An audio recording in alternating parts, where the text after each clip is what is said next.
Senhoras e senhores, bom dia. Sejam bem-vindos à jornada de estudos sobre a nova CLT, uma realização da Escola Judicial do Tribunal Regional do Trabalho da 18ª Região, que integra o Plano Anual de Capacitação 2017. Em nome deste tribunal, agradecemos a presença de todos. A jornada sobre a nova CLT é direcionada aos magistrados e servidores desta Corte e tem como objetivo esclarecer os participantes acerca das significativas alterações trazidas pela nova consolidação das leis do trabalho, principalmente no que se refere à sua incidência nos casos concretos. Iniciamos este evento com a mesa de honra composta pelas seguintes autoridades: vice-presidente e corregedor do Tribunal Regional do Trabalho da 18ª Região, Sua Excelência, o desembargador Paulo Pimenta. Neste ato, representando o presidente deste regional, desembargador Breno Medeiros. Ministro do Tribunal Superior do Trabalho, Excelentíssimo Douglas Alencar Rodrigues.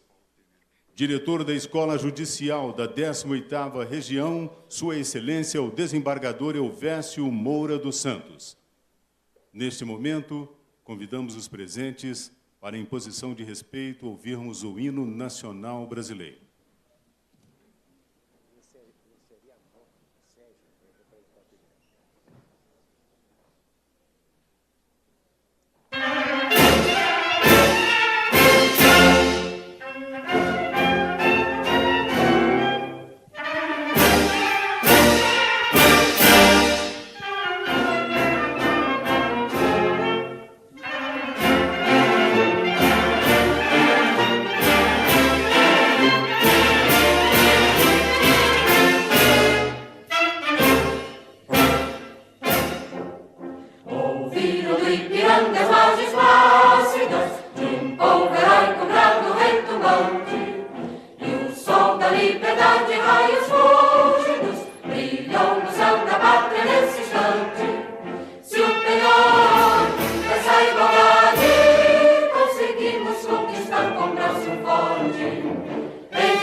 Com pátria amada, idolatrada, salve, salve.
Registramos neste momento as presenças das seguintes autoridades: Excelentíssima Desembargadora do Trabalho, Cátia Maria Bontempo de Albuquerque.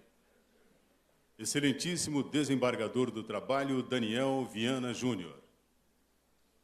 Excelentíssimo Desembargador do Trabalho, Wellington Luiz Peixoto. Excelentíssima Juíza do Trabalho, Wanda Lúcia Ramos da Silva, coordenadora da Escola Judicial, em nome de quem cumprimentamos todos os juízes presentes no evento. Convidamos neste momento o excelentíssimo diretor da Escola Judicial, desembargador Elvésio Moura dos Santos, para fazer a abertura oficial deste evento e proferir o seu discurso.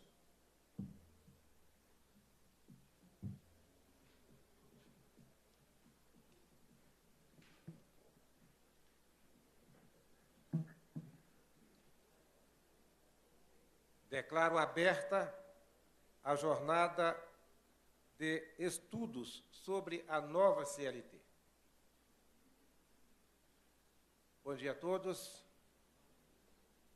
Eu cumprimento a mesa em nome do ministro Douglas Alencar, ministro do TST, que muito nos honra aqui neste evento. Cumprimento também o desembargador Paulo Pimenta, vice-presidente e corregedor desta corte, aqui representando o nosso presidente Breno Medeiros. Cumprimento os desembargadores aqui presentes, juízes, servidores, senhoras e senhores.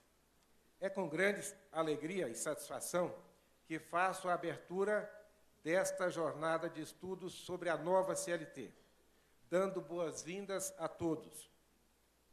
Durante este ano, a Escola Judicial da 18ª Região vem priorizando o tema da reforma trabalhista, tendo em vista os grandes impactos que a nova legislação ocasionará nas relações de trabalho e na entrega da prestação jurisdicional. Os eventos anteriores focaram em diversos aspectos da nova legislação, quando a mudança ainda era um projeto de lei. Foram realizados, ao longo deste ano, 7 eventos sobre o tema, enfocando diversos temas, mas sempre focando no tema reforma trabalhista, com aspectos esses relacionados ao novo Código de Processo Civil, aplicável ao processo de trabalho. Em média, nós realizamos um evento por mês até aqui. Por sua vez, esta jornada de estudos sobre a nova CLT, a primeira realizada após a aprovação da reforma trabalhista, pela Lei 13.467 de 17, terá como eixos os seguintes temas: os princípios trabalhistas e a reforma da CLT, que temos a honra de ter como palestrante o ministro do TST, Douglas Alencar Rodrigues. A responsabilidade pelos débitos trabalhistas, grupo econômico, sócio retirante, sucessão, que terá como palestrante o doutor Mário Schiavi, juiz do trabalho da 2ª Região. A duração do trabalho na nova CLT, que terá como palestrante o doutor Leone Pereira Júnior, ele que é advogado trabalhista. O tema, a reforma sindical, que tem como expositor o doutor Antônio Rosella, que é advogado trabalhista.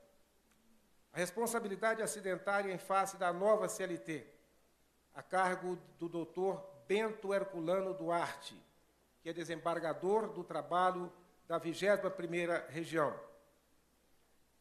A solução de conflitos trabalhistas frente à cláusula arbitral, acordos extrajudiciais e distratos, que terá como expositor o doutor Otávio Amaral Calvé, ele que é juiz do trabalho da 1ª Região.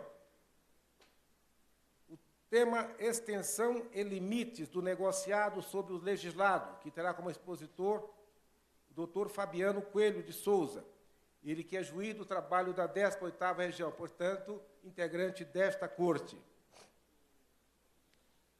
Sistema de precedentes. Encerrando essa jornada, teremos a honra de ter a ministra Dora Maria da Costa, que é ministra do TRT e que é oriunda desta casa. Portanto, abrindo o evento, temos o ministro Douglas e, encerrando, temos a ministra Dora. Com este evento, a escola cumpre o seu papel institucional de proporcionar a formação de magistrados e servidores para o exercício de suas funções na área fim do tribunal, com a devida preparação teórica para o enfrentamento das novas questões que serão postas pela aplicação da Lei 13.467 de 17, cuja entrada em vigor, que se aproxima, demandará grande exercício de interpretação para sua correta aplicação à nossa atividade judicial. Agradeço a todos pela presença e destaco aqui a colaboração da administração do Tribunal Regional do Trabalho da 18ª Região, na pessoa do seu presidente, desembargador Breno Medeiros, aqui representado pelo vice-presidente e corregedor, desembargador Paulo Pimenta. Agradeço a dedicação e o empenho da equipe da Escola Judicial na realização deste evento, que faço na pessoa da coordenadora pedagógica, a juíza Wanda Lúcia Ramos da Silva, que a ela eu devo a realização deste e dos outros eventos. Muitíssimo obrigado, doutora Wanda.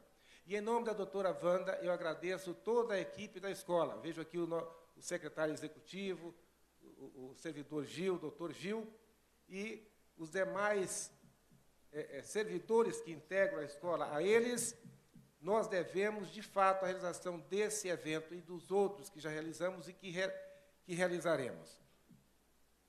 Finalmente, gostaríamos de registrar que este evento teve uma procura extraordinária. As inscrições esgotaram-se logo na primeira semana. Temos aqui neste evento inscritos 66 magistrados e 213 servidores, algo em torno de 280 inscritos. Supera, portanto, a capacidade deste auditório. E, em razão disso, nós buscamos, junto à administração, que disponibilizasse um link para a transmissão ao vivo de todas as palestras. Então, esse evento está sendo transmitido ao vivo, por meio de link próprio, na página do tribunal, onde os que aqui não puderam comparecer, isso foi divulgado na página do tribunal ontem, possam acompanhar todas as palestras. Que tenhamos todos uma proveitosa jornada de estudos sobre a nova CLT. Muito obrigado.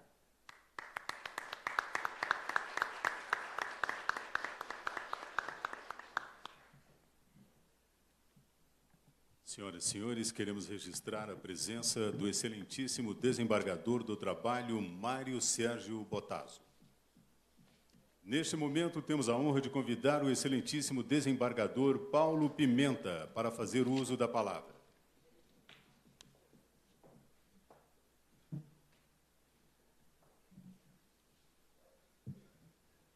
Bom dia a todos.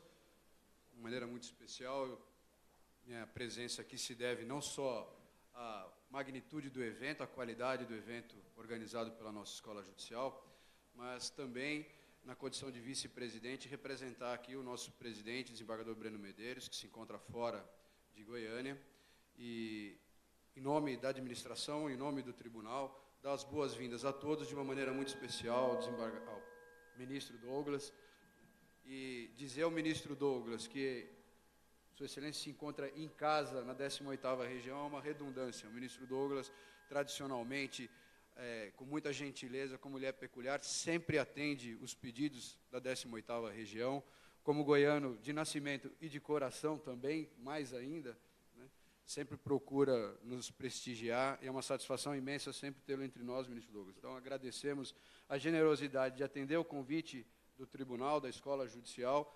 Sabemos que, em meio a uma agenda extremamente atribulada, mas encontrar um tempo para estar aqui conosco e trazendo os ensinamentos de que tanto precisamos nesse momento tão importante.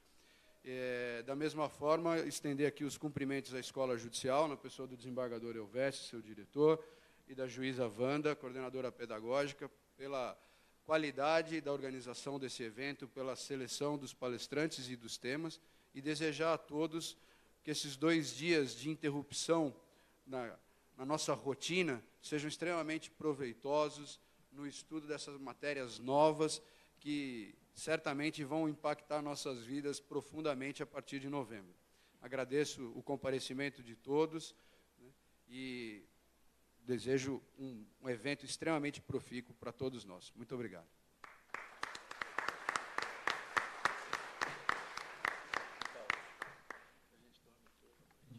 Cumpridas as formalidades desta solenidade de abertura, convidamos os componentes da mesa para dirigirem-se às cadeiras de honra, para darmos início à programação da jornada de estudos sobre a nova CLT.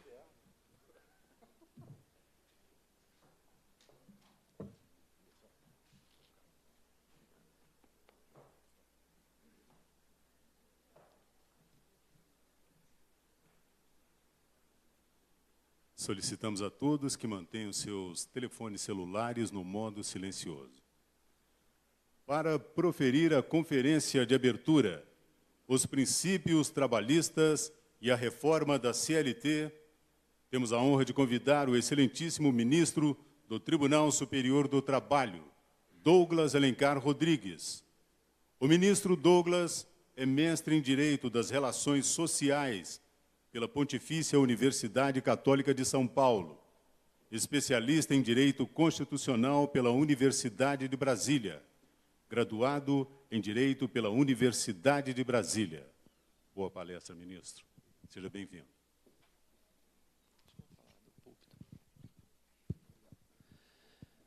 Muito bom dia a todos.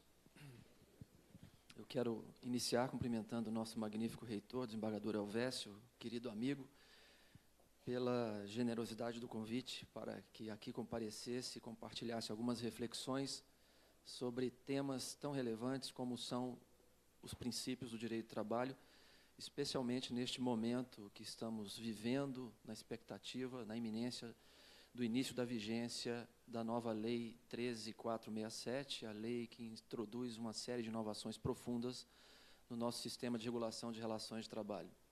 Quero cumprimentar também meu querido amigo Paulo Pimenta, vice-presidente, cujas palavras sempre generosas emocionam e sempre me lembram da minha origem. Sou goiano de raiz, gosto muito de piqui, de galinhada, sou torcedor do Goiás, me perdoem os vilanovenses, mas é uma alegria muito grande vir a Goiânia, sempre é muito bom vir a Goiânia, especialmente ao TRT da 18ª região.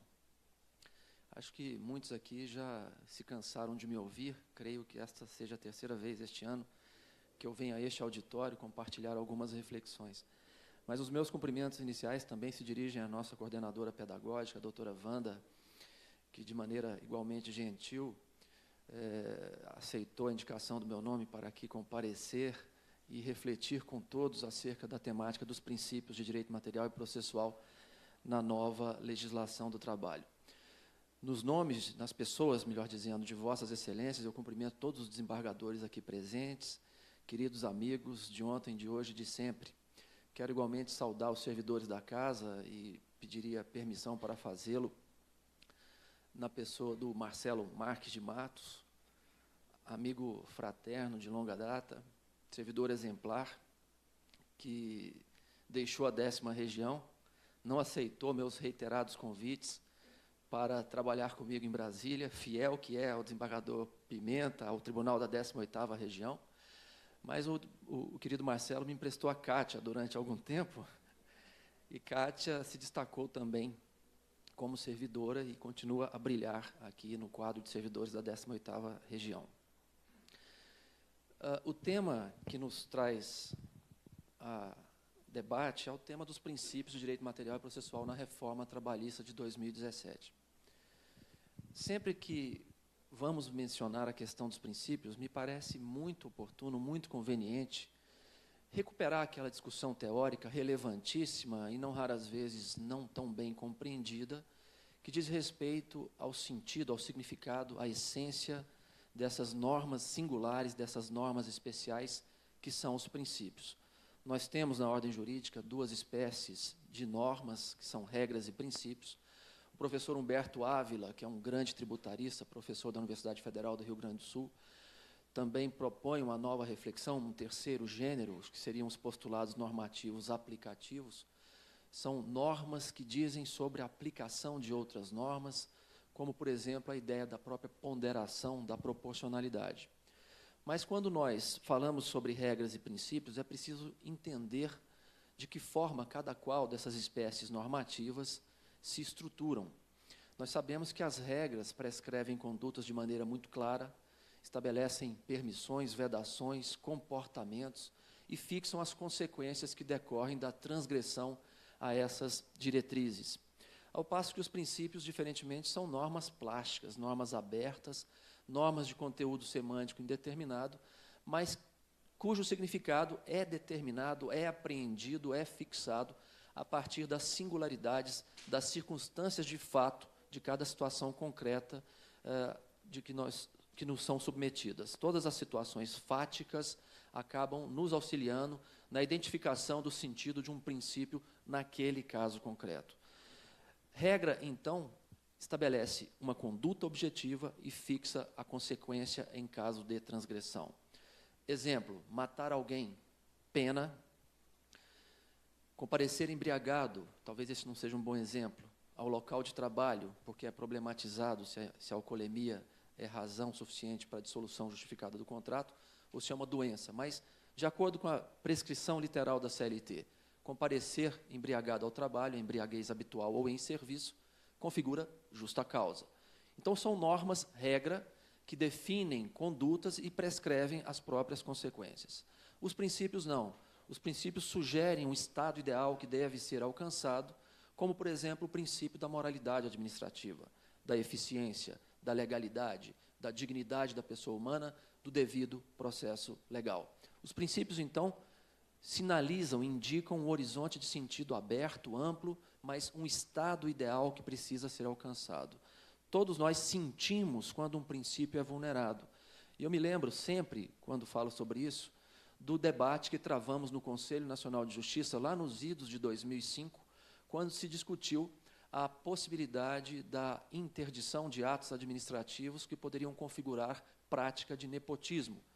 Alguns conselheiros, formados sobre uma outra lógica, sobre uma outra matriz normativa, diziam que o princípio da moralidade administrativa enunciava genericamente a ideia de moralidade, mas não era possível apreender o seu real significado. E, por isso, haveria sempre a necessidade da intermediação do legislador para dizer o que seria o nepotismo, quais atos de nomeação de servidores poderiam configurar afronta ao princípio da moralidade. Esse debate ele é emblemático e remarca a transição que nós vivemos entre o papel dos princípios jurídicos na ordem constitucional brasileira. Nós sabemos, hoje já não se discute mais, que os princípios são normas providas de eficácia imediata. Podem e devem ser invocados sempre para a regulação de situações concretas da vida, ainda que o legislador, sobre essas situações concretas da vida, tenha se posicionado, tenha prescrito condutas objetivas, claras, inequívocas, que devem ser observadas. Então, a questão das regras e dos princípios é uma das questões centrais hoje, neste embate que todos desenvolvemos na construção de sentido, solucionando conflitos concretos que nos são submetidos. Mas como é que nós podemos, então, diferenciar regras de princípios? O professor Humberto Ávila, que eu admiro muito, um grande doutrinador, diz que a definição de uma regra, de uma norma jurídica como regra ou princípio, vai depender sempre das conexões de valor, das conexões axiológicas do intérprete. Dou um exemplo. Fala-se muito em princípio da irrecorribilidade imediata das decisões interlocutórias no processo do trabalho. É a regra do parágrafo 1º do artigo 893 da CLT. Mas ali está dito que as decisões interlocutórias são irrecorríveis de imediato no processo do trabalho, e a redação é um pouco barroca, resguardando-se o merecimento dessas decisões ao recurso cabível contra a decisão definitiva. É mais ou menos esta a prescrição do artigo 893, parágrafo 1º da CLT. Isso é regra ou é princípio? Nós nos habituamos a dizer que é um princípio, mas pode ser compreendida como uma regra, porque diz objetivamente que uma determinada espécie de manifestação judicial, de decisão judicial, não se sujeita a um ataque recursal imediato, ressalvadas aquelas 5 ou 6, para alguns, exceções, 3 prescritas na súmula 214, uma na instrução normativa 39, que é a do agravo de petição contra a decisão interlocutória que resolve o incidente de desconsideração da personalidade jurídica, outra é aquela do artigo 2º da Lei 5584 de 70, uma hipótese em extinção, que prescreve a possibilidade da impugnação recursal contra a decisão do juiz que arbitra o valor da causa omitido na petição inicial. E, claro, sempre a decisão interlocutória que denega seguimento a recurso, atacável via agravo de instrumento. Portanto, são 6. Creio as exceções a essa regra ou princípio inscrito no artigo 893, parágrafo 1º da CLT. Mas as regras, quando há conflito entre elas, esses conflitos se resolvem pela lógica do tudo ou nada. Ou uma regra vale e ela será aplicada a uma determinada situação concreta, ou ela deixou de valer, não será aplicada àquela hipótese concreta. É a lógica do tudo ou nada. E aí nós nos socorremos da Lei de Introdução às Normas do Direito Brasileiro, que prescreve os critérios temporal, da especialidade, para resolver os conflitos de normas jurídicas. Uma lei revoga a anterior, quando expressamente o declare, quando for com ela incompatível, ou quando passar a regular inteiramente a hipótese versada na lei anterior. A lei especial subsiste ao advento da lei geral e etc. São esses os critérios de resolução de conflitos entre regras. E os princípios? Os princípios não. Os princípios, justamente por essa plasticidade semântica, eles não perdem validade quando há incidência de um outro princípio a uma determinada hipótese concreta. Os princípios se moldam, eles se ajustam, não se sujeitam à lógica do tudo ou nada, significa dizer que ambos os princípios concorrem validamente para a regulação de uma determinada situação concreta, mas a dimensão de peso, naquele caso, faz com que um prepondere sobre o outro, sem que o outro acabe perdendo a sua própria validade. Então, os princípios são espécies de normas muito especiais.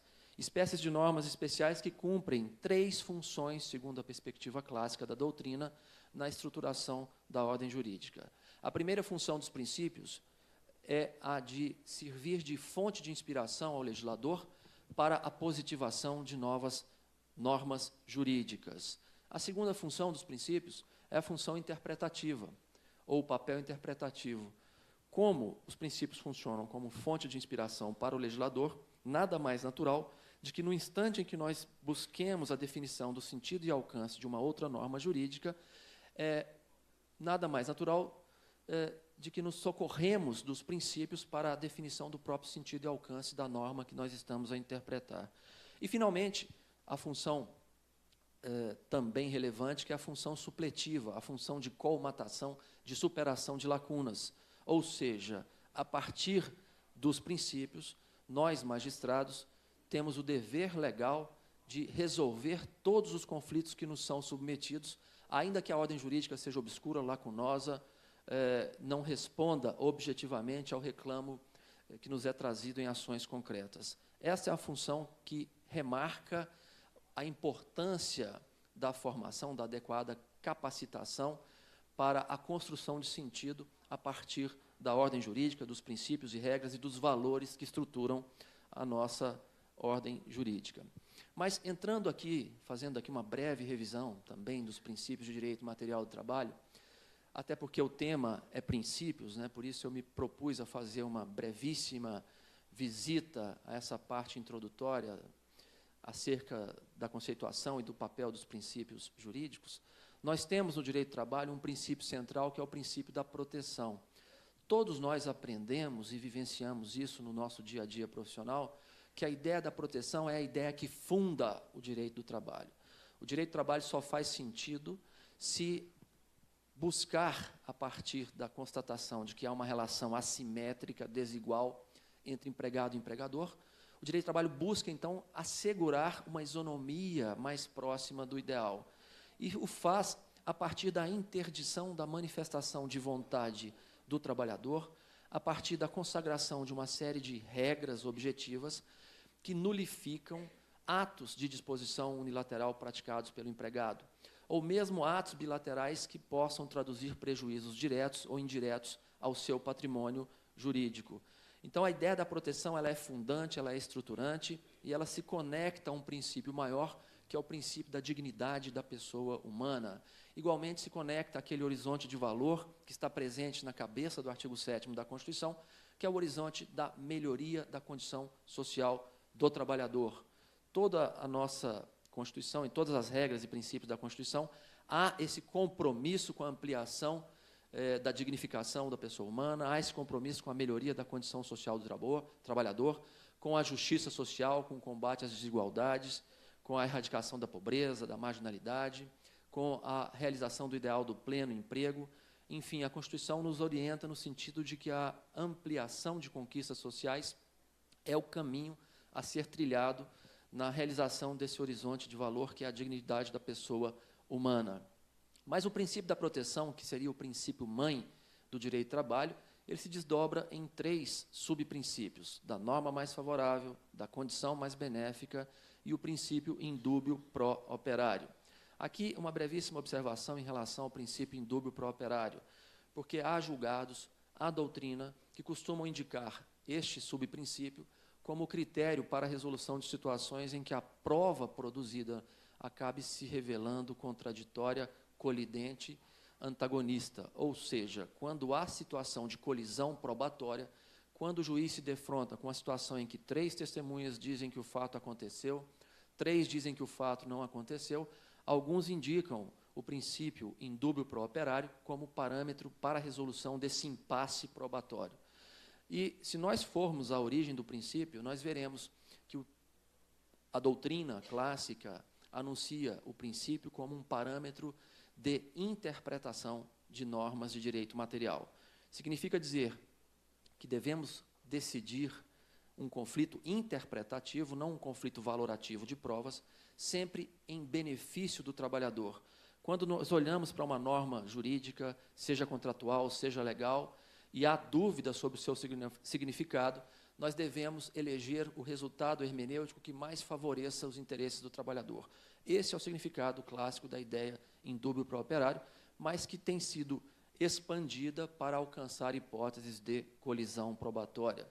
Em relação a esse aspecto, há 2 outras correntes, uma segundo a qual, havendo colisão probatória, o juiz deve decidir contra a parte que detinha o ônus. E uma terceira hipótese, que me parece mais razoável, que diz que o juiz deve sempre valorar a prova, dispõe de uma série de poderes, pode fazer a cariação, pode reabrir a instrução, pode inquirir novas testemunhas, mas o juiz não deveria renunciar a esse seu poder de descobrir a verdade, de adotar quaisquer medidas que considerem necessárias para o completo esclarecimento dos fatos, ao invés de eleger esses critérios que favorecem objetivamente o trabalhador ou que acabem impondo uma decisão formal contra a parte detentora do ônus da prova. Mas nós temos manifestações desse princípio mãe da proteção na ideia da irrenunciabilidade. A ideia da irrenunciabilidade está inscrita no artigo 9º da Consolidação das Leis do Trabalho. São nulos de pleno direito os atos praticados com o objetivo de impedir, desvirtuar ou fraudar a aplicação dos preceitos contidos na legislação social. Primazia da realidade. Contrato de trabalho é espécie, nós sabemos, isso tem sido proclamado de forma repetida, reiterada, é espécie do gênero contrato-realidade. Se nós olhamos para a realidade e percebemos que a prestação pessoal de serviços não eventual, onerosa e sob dependência ou subordinação jurídica, estaremos diante da figura do empregado. No polo tomador, a pessoa natural ou jurídica que admite, assalaria ou dirige a prestação dos serviços, assumindo os riscos da atividade. A ideia da primazia da realidade significa, então, que os fatos prevalecem sobre a forma. Vale aquilo que acontece no cotidiano da relação travada entre as partes e não os ajustes formais eventualmente produzidos em sentido contrário. Significa dizer que a legislação trabalhista é imperativa, ela incide apesar, para além da vontade dos sujeitos da relação jurídica. Outro princípio que decorre da proteção é o princípio da inalterabilidade contratual lesiva, inscrito no artigo 468 da CLT. E, finalmente, o princípio da intangibilidade salarial, a proteção ao salário, retenção salarial dolosa é crime, e igualmente previsto no artigo 7º, inciso 6 da Constituição, a impossibilidade dessa redução, salvo negociação coletiva. E no campo do direito processual do trabalho, quais seriam os princípios, essas ideias força, que costumam ser invocadas pela doutrina como parâmetros gerais de interpretação, de normatização no campo processual? Em primeiro lugar, a ideia da proteção. O princípio da proteção, que é expressivo, característico do direito material do trabalho, e que, obviamente, produz reflexos no campo do direito processual. A questão é saber em que medida essa ideia da proteção, assimilada em algumas regras do direito processual, possa traduzir um desequilíbrio que agrida o próprio texto constitucional. Em alguma medida, a reforma toca em todos esses princípios que nós estamos aqui referindo, e eu vou tentar, mais à frente, pontuar regras novas que foram introduzidas e, quem sabe, idealizar alguns princípios novos que foram gestados a partir da Lei 13.467. Princípio da conciliação, uma ideia também relevante, fundante do próprio direito do trabalho. Princípio da oralidade, do qual derivam 3 subprincípios: concentração, imediação e recorribilidade imediata das interlocutórias. A ideia do jus postulandi, a subsidiariedade do processo comum, impulso oficial nas execuções e a normatização coletiva. Mas, falando sobre o princípio da proteção, ao longo desse final de ano passado e deste ano, quando se discutiram as novas propostas trazidas pelo Congresso Nacional, iniciadas pelo Poder Executivo, mas expandidas pelo Congresso Nacional, se colocou em perspectiva a questão do princípio da proteção. E a ideia da proteção, ela pode ser trabalhada sobre diversos matizes ou perspectivas. Conversando com um dos autores da reforma trabalhista, eu dizia da importância, da centralidade da ideia da proteção. E ele fez uma objeção a mim que me pareceu razoável, embora para nós todos é complexa, difícil, e a mudança de paradigma foi muito profunda, e, como tem sido proclamado, alguns chegam a dizer que se inverteu a lógica do direito do trabalho a partir da expansão do poder de direção empresarial, a partir da maximização da autonomia individual de vontade, sem considerar a vulnerabilidade da grande massa de trabalhadores no Brasil em relação ao empregador, aos empregadores. Mas o fato objetivo é que a ideia da proteção, ela pode ser lida sob diversos matizes. O primeiro matiz, ou a primeira perspectiva, seria essa marxista. O direito do trabalho, na perspectiva marxista, representaria uma concessão da burguesia, do grande capital, para seduzir a classe operária, para anestesiar a sua consciência crítica. O direito do trabalho seria um instrumento para legitimar a relação desigual, a exploração da mão de obra, a apropriação da mais-valia, ou seja, seria um instrumento destinado, na verdade, a proteger o próprio empregador e preserva e legitima essa desigualdade social que só a superação desse regime seria capaz de corrigir. Ou seja, na visão marxista, é preciso superar a propriedade privada dos meios de produção e construir uma sociedade de produtores associados, em que, aí sim, o princípio da proteção, a partir da igualdade, seria implementado. Seria uma crítica inicial produzida à ideia da proteção. Uma segunda perspectiva é a perspectiva corporativista, que foi a que fundou o direito do trabalho no Brasil a partir da década de 30 do século passado. Hoje eu até vou tentar não falar disso, porque é o tema que eu acho mais fascinante, é o tema da origem do direito do trabalho no Brasil, da formação da classe operária, os fatos que acabaram marcando esses passos iniciais do nosso sistema de regulação de relações de trabalho, que respondem por essa nossa realidade atual, respondem, explicam o porquê de nós termos esse modelo de regulação sindical e tantos problemas que dele decorrem. Mas a perspectiva corporativista, ela não via a ideia da proteção com o sentido da visão pragmática. A ideia corporativista da proteção considerava o trabalho como um dos fatores de produção e a ele conferia a mesma proteção que atribui ao próprio capital. não se garantia o primado do trabalho sobre o capital, como a nossa Constituição proclama. A ideia corporativista do princípio da proteção buscava o equilíbrio, a soma das classes em nome de um interesse superior do interesse nacional. E foi esse modelo, ou essa inspiração, que marcou o surgimento do direito do trabalho no Brasil. Um direito individual interventivo, um direito coletivo com sindicatos incorporados, atrelados ao Estado, com pequena autonomia, um direito coletivo em que o papel dos sindicatos, basta ver o artigo 591 da CLT, estava circunscrito à função assistencial, e a negociação coletiva tinha um papel secundário, porque no plano do direito individual, uma série imensa de conquistas sociais já haviam sido concedidas ou positivadas pelo legislador. E, finalmente, o poder normativo da Justiça do Trabalho. A Justiça do Trabalho, criada na Constituição de 37, regulamentada em 39, com o poder normativo que sufocou, igualmente, a possibilidade da construção espontânea pelos atores sociais das regras que deveriam reger os seus negócios jurídicos. Mas o fato objetivo é que o princípio da proteção na perspectiva corporativista não atende o momento que nós estamos vivenciando, subsistiu com alguma modulação ao próprio advento da Constituição de 1988. A terceira visão, a terceira perspectiva da ideia da proteção é essa pragmática. E aqui é interessante notar que a perspectiva pragmática usa o princípio da proteção para enaltecer os protetores, as instituições que protegem o trabalhador.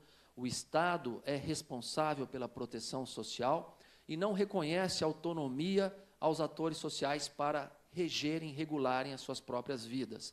É mais ou menos aquela crítica produzida no julgamento do RE 590.415, relator o ministro Luiz Roberto Barroso, que remarca de maneira muito clara a necessidade da superação dessa perspectiva pragmática que sufoca, suprime a autorregulação coletiva, mas, obviamente, sem algumas cautelas. É preciso, então, caminhar para uma perspectiva democrática. E o Supremo Tribunal Federal vinha sinalizando nesse sentido. Quando eu digo perspectiva democrática, obviamente, eu não posso aqui dizer que basta afirmar a prevalência do negociado sobre o legislado. Não. Nós precisamos caminhar para uma realidade de maior autonomia negocial coletiva, mas é preciso, sim, estabelecer algumas premissas, inclusive na ordem normativa interna, para que esta autonomia negocial coletiva possa frutificar, possa se desenvolver, possa se processar de maneira legítima, como deve ser. Nós temos na CLT, curiosamente, uma regra que a Constituição não recepcionou, que era uma regra que consagrava o dever da negociação coletiva. E a Constituição vem e diz, no parágrafo 2º do artigo 114, que, recusando-se qualquer das partes à negociação ou à arbitragem, a competência normativa pode ser acionada, desde que por comum acordo. Vejam que interessante, nós precisamos caminhar para uma perspectiva democrática, mas a nossa Constituição legitimou a recusa à negociação. Nós não temos ainda implementadas diretrizes normativas que estabeleçam as condições necessárias para o resgate desta obrigação de negociar. Nós precisamos criar mecanismos de fomento, de estímulo à negociação coletiva. E, sem que isso aconteça, nosso sistema fica desequilibrado. O legislador talvez tenha perdido a oportunidade de introduzir elementos de fomento, de estímulo à negociação coletiva, ainda que tenha lá nos artigos 611-A e 611-B, especialmente nos parágrafos do artigo 611-A, especialmente que o legislador tenha indicado caminhos, objetos negociais possíveis para as transações coletivas de trabalho. Então, a ideia da proteção, que é fundante do direito do trabalho, ela pode ser vista sob essas 4 perspectivas, e nós precisamos trabalhar com a perspectiva democrática, ainda que prevaleça nos dias que correm a perspectiva pragmática, esta que enaltece a figura dos protetores, impõe ao Estado a assunção de deveres em substituição às partes, Segundo o Supremo, infantiliza a classe trabalhadora e a classe empresarial, interdita de maneira reiterada e sistemática os negócios jurídicos por elas produzidos. Muito bem. Princípio da proteção, aqui acho que talvez não seja necessário falar sobre o objetivo, os fundamentos, e reafirmar a ideia de que é um princípio estruturante do direito do trabalho, para que nós possamos avançar, desde logo, não vou falar, já falei, sobre os eixos que nós poderíamos eleger para a reforma. Vejam, penso que seja uma pretensão absurda, num espaço de pouco mais de uma hora, falar sobre a reforma numa perspectiva muito ampla. Todas as vezes que eu leio a reforma, as regras da Lei 13.467, eu vou notando de maneira absolutamente clara que o principal, ou um dos principais objetivos da reforma foi desconstruir a jurisprudência do Tribunal Superior do Trabalho.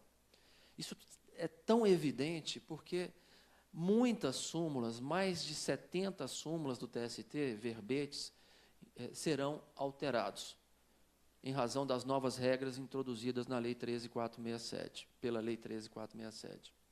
Então, o propósito de desconstrução da jurisprudência trabalhista me parece ter sido a tônica da reforma produzida na Câmara dos Deputados e depois endossada pelo Senado da República. Todos aqui acompanharam, o projeto inicial enviado pelo Congresso tinha 7 artigos, e na Câmara, depois de algumas manifestações do presidente da Câmara, o relatório acabou se expandindo a parâmetros, a limites absurdos, e se tocou em absolutamente tudo. Direito individual, direito coletivo, direito processual. Vários aspectos foram alterados, contrariando, de maneira clara, objetiva, a jurisprudência que se constituiu nos últimos 10 ou 12 anos lá no Tribunal Superior do Trabalho.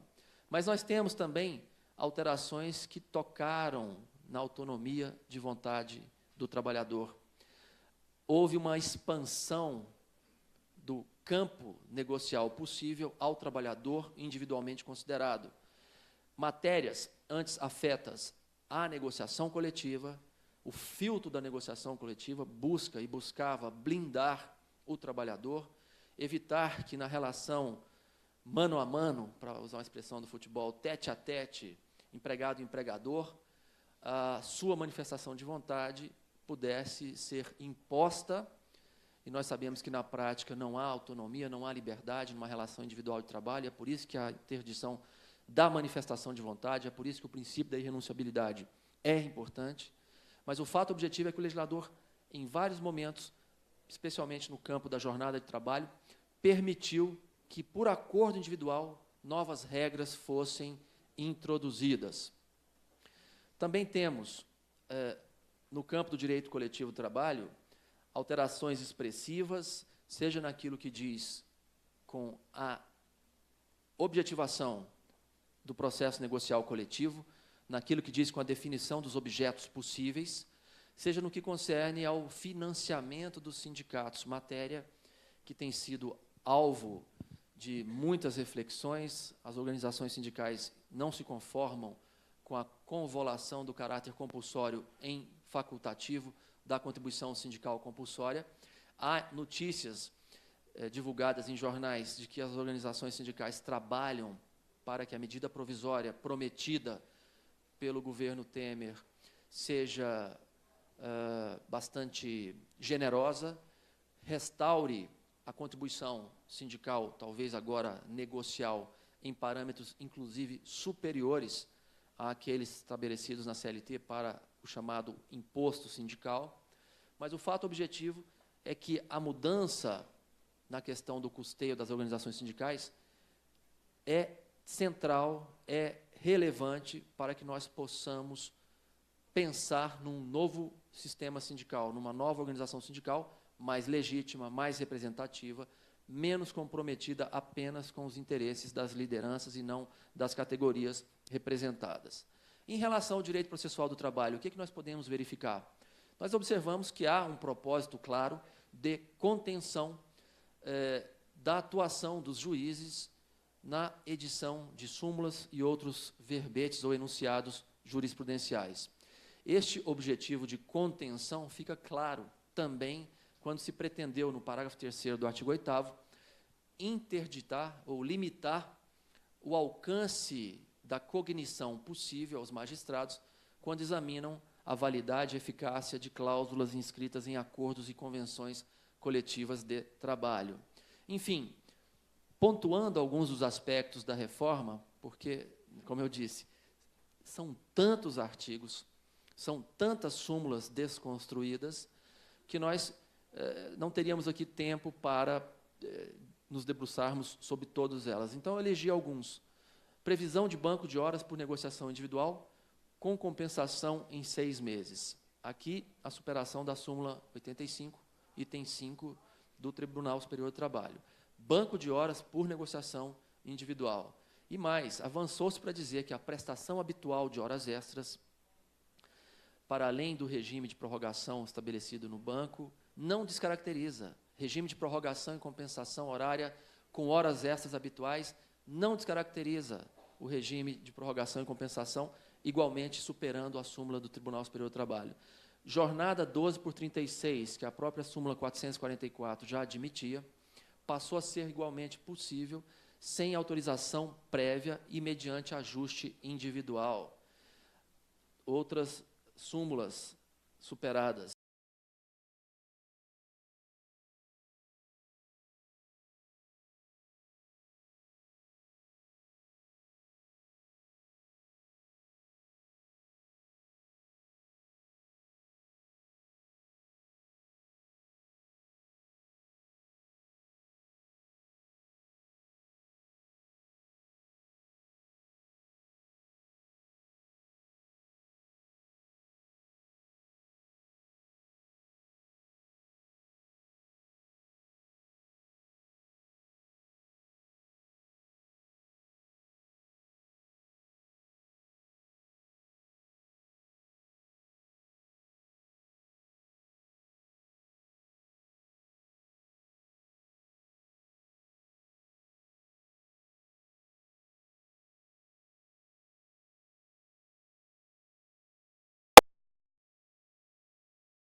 comprovação de que o descumprimento do pactuado, a partir do instante em que o empregador deixa de observar, por exemplo, uma norma interna, um plano de cargos e salários, mesmo estando em vigor esse plano de cargos e salários, se a ação for proposta além do prazo prescricional contado da primeira lesão, haverá prescrição. A prescrição nuclear vai alcançar agora, ou vai ser contada agora, a partir da primeira lesão, ainda que a norma que origina o direito continue em vigor. Seria aqui uma espécie de princípio da primazia da realidade, ou seja, descumprida a norma empresarial, alterou-se o contrato de trabalho. E essa alteração contratual, porque o preceito não está assegurado em lei, né, mesmo que a norma não tenha sofrido alteração, levará à prescrição total, o que é algo... me ajudem. Curioso, né? Aí, ontem no almoço lá no tribunal, eu comecei a pensar quais são os princípios que a nova legislação trouxe. Isso aqui é um primeiro esforço, tá, gente? Aí eu comecei a falar para alguns colegas, eles achavam que eu estava brincando.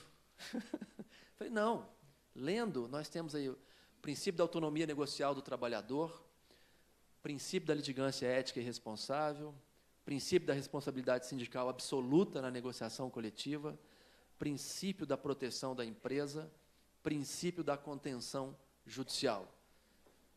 É uma primeira abordagem, fica a ideia para a reflexão de todos. Eu vou disponibilizar o PowerPoint para quem tiver interesse, tá? E espero que essas reflexões tenham ajudado aqui nesta primeira abordagem.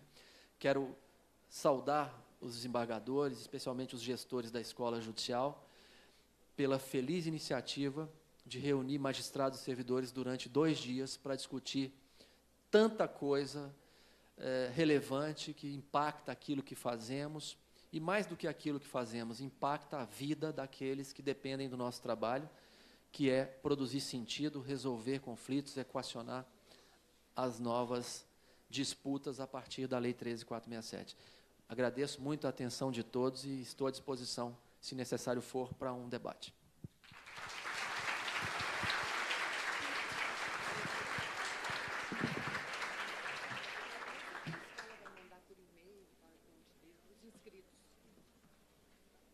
Doutora Wanda está dizendo aqui que a escola irá enviar através do e-mail, viu? O PowerPoint que o doutor acabou de apresentar para a gente. Nossos agradecimentos ao excelentíssimo ministro do Trabalho, Douglas Alencar Rodrigues, e convidamos à frente o excelentíssimo desembargador Paulo Pimenta para fazer a entrega do certificado ao nosso palestrante.